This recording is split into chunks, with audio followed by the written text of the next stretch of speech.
Bonjour à tous, aujourd'hui dans cette vidéo, nous allons voir comment établir un protocole de communication avec notre pendule. Donc celui-ci est un pendule de quartz rose que j'ai acheté depuis un moment déjà, mais je ne le travaille pas avec. Je l'ai juste acheté comme ça. Bref.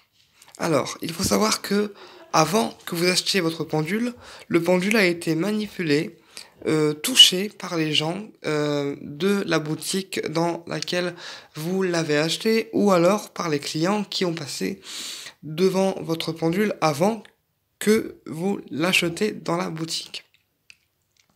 C'est pour ça qu'il est important, avant de l'utiliser, que vous le purifiez.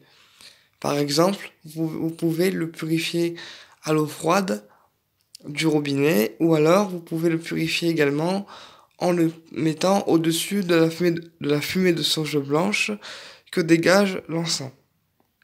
D'accord? Une fois que votre pendule est purifié et nettoyé, vous le prenez entre l'index et le pouce, comme les pendules traditionnelles, et vous demandez à votre pendule de vous indiquer son oui et de vous indiquer son non. Parce qu'en fait, chaque pendule a un oui et un non différent.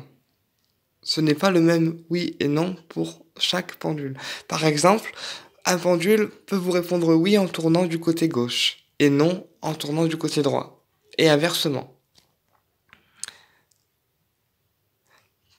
Ou alors, par exemple, si sa réponse à la question que vous posez est un je ne sais pas, il peut se mettre à balancer d'avant en arrière. Voilà. C'est pour ça que comme un pendule est personnel, il faut toujours demander qu'il vous indique son oui et son non avant de l'utiliser. Donc, quand vous allez lui demander de vous indiquer son oui, il va tourner dans un sens.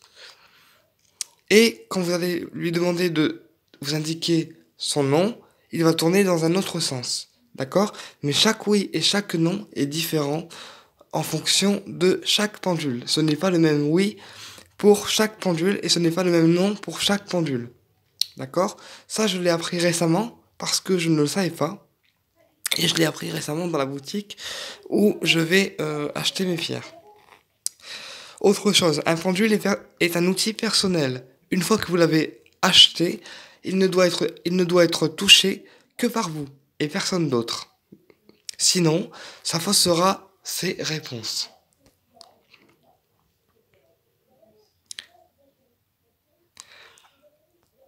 Voilà, alors après, le pendule, une fois que vous êtes bien connecté à lui et qu'il a bien pris confiance en vous, il pourra même vous aider à apaiser certaines douleurs en fonction de la pierre que vous avez au bout du pendule.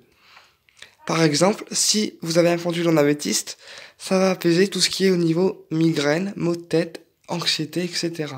Si c'est un pendule de quartz rose comme moi, ça va plutôt attirer l'amour, la douceur, etc. Et si c'est un pendule en œil de tigre, ça va plutôt être dans le domaine de la protection pour se protéger des personnes négatives. Voilà. Voilà, j'espère que ma vidéo a été assez claire. Et si vous avez des questions, n'hésitez pas à me les mettre sous la vidéo en commentaire. J'y répondrai avec plaisir. À très bientôt.